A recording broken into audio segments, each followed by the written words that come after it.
नमस्कार, आप देख रहे हैं बिस्तक। मैं आपके साथ तनीषा। दुनिया भर में निवेशकों के बीच एक नाम ऐसा है जो हमेशा सिस्टम से सवाल करता रहता है। न सरकारों पर भरोसा, न बैंकों पर भरोसा और ना ही शेयर बाजार जैसे कागजी वादों पर। ये नाम है Robert Kiyosaki, rich dad poor dad किताब के लेखक, जो सालों से एक ही बात दोहराते आ रहे हैं। असल दौलत वो है जिसे आप छू सके, कागजी दौलत सिर्फ एक वादा होता है।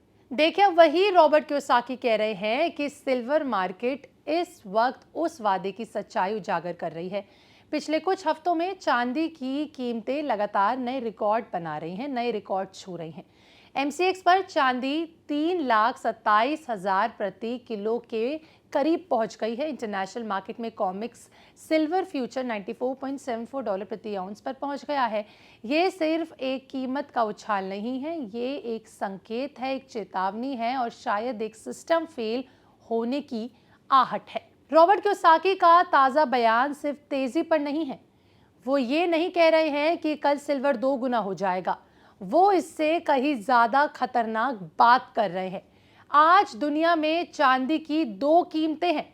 एक कीमत जो स्क्रीन पर दिखती है, जो फ्यूचर ऑप्शन डेरिवेटिव्स में ट्रेड कर रही है, जिसे हम पेपर सिल्वर कहते हैं। दूसरी कीमत जो असली चांदी की है, जिसे फिजिकल सिल्वर कहते हैं। कियोसाकी के मुताबिक अमेरिका और यूरोप के सिल्वर मार्केट में ज़्यादातर ट्रेड पेपर पर होते हैं। फ्यूचर्स और डेरिवेटिव्स के जरिए 100 में से 95 सौदे कैश सेटलमेंट में निपट रहे हैं। असली चांदी में ट्रेड काफ़ी कम होता है। मतलब साफ है कि बैंक और बड़े संस्थान ऐसी चांदी बेच रहे हैं जिसे वो कभी देने वाले ही नहीं हैं। और खरीदारों को भी असली चांदी नहीं चाहिए, उन्हें सिर्फ प्राइस मूवमेंट चाहिए। कियोसाकी साफ कहते हैं कि ये कोई साजिश नहीं है, दशकों से सिस्टम ऐसे ही चल रहा है। तो फिर खतरा कहाँ है? खतरा वहां पैदा होता है जहां कोई सिस्टम से बाहर खेलने लगता है।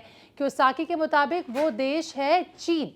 चीन के खरीदार फ्यूचर्स नहीं खरीद रहे हैं, चीन में लोग असली चांदी खरीद रहे हैं। बार इन्वेंट्री स्टॉक और उसके लिए $10 या उससे ज्यादा प्रति आउंस प्रीमियम देने की तैयार है। यानी यहीं से असली कहानी शुरू होती है। कियोसाकी कहते हैं कि अगर चांदी की कोई कमी नहीं होती तो ये अंतर तुरंत खत्म हो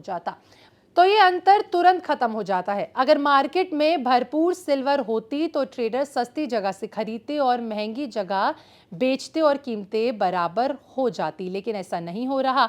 पश्चिम में सिल्वर $94 पर है। चीन में वही सिल्वर 104 से $105 पर पहुंच चुका है। इसका मतलब सिर्फ एक है, फिजिकल चांदी की कमी। आज की दुनिया में चांदी सिर्फ गहनों तक सीमित नहीं है।